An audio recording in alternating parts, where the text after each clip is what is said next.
My name is Ajuma Muhammad. I'm a licensed psychotherapist. I'm a community activist. I've been working in the community now for over 25 years. God has blessed me to work with over 20,000 young people, and that is my inspiration and reason for doing what I do, working to empower our people on a daily basis. If mothers and fathers and parents will go back to parenting, and fathers will go back to being fathers, being positive examples, and stop looking for school teachers, presidents, the mayors and governors and other people outside of that family institution to teach their child, teach our children, then I think our children will become better citizens, better people, more focused. And the same thing with the mother. If mothers will go back to acting like mothers, dressing like mothers, teaching their young girls to be young women, to be proud young women, that in itself would turn our community around over 90%. I think if mothers would take pride and take ownership in being a mother and lead by example, 90% of what our children are is in direct proportion with the parents. So if parents are irresponsible, if parents are out of control, if parents are living a lavish, or what I would call crude type lifestyle, then the children are going to reflect that. So if we have better parenting skills, better parents, then we're going to have better children. There's an axiom that says the apple doesn't fall far from the tree.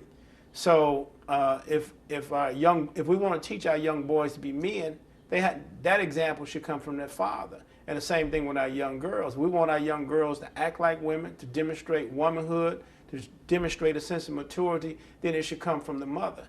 And we shouldn't put that responsibility nor that burden on a teacher or an outside entity other than the family. And I think we've gotten so far away from that we're looking for other people to solve our problems as opposed to us taking the lead on solving our own problems. Young people can't accept the whole hood mentality because they haven't seen a positive example in front of them, meaning their father.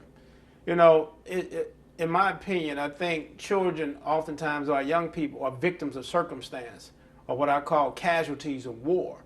If they had a father figure who was that example, prior to that child being conceived, two people got together, and whether it was love or not love, at some point they recognized that the woman was pregnant, a child was going to be born. At that point is where we as men, strong black men, in my opinion, take ownership and say whether I'm with that woman or that mother or that lady or not, then I have a personal responsibility to be the best father, the best example I can to my child. And I think if men did that as well as women, I think we're blaming the victim. When we see our young people out of control, it's because the parents are out of control. The parents have not made adequate time to demonstrate and provide a positive example for our young people. So now we look for the streets, which become an institution to raise our children. Our streets become social institutions that is not rooted in a positive value system. So our children begin to take on socially undesirable ways that are contrary to the laws of God and contrary to the laws of nature, and so they go astray. A week ago, I visited the St. Louis City Medium Security Institution. They have approximately 800 inmates in the Medium Security Institution. Out of 800 inmates, 760 of them are black men. And when I went over there, it was so depressing and it was so personally disappointing. I said to myself, you know, where are all the black men? I see where they're at now. They're housed and located in the medium security prison in St. Louis, Missouri, as well as they are throughout the country. I can think of many examples in my 20 years of working with young people where, because the mother wasn't there, the father wasn't there, typically in mental health, when I go in and provide therapy to families, oftentimes the father's not there, the father's incarcerated, the mother is not there, either the mother's dealing with drug-related issues.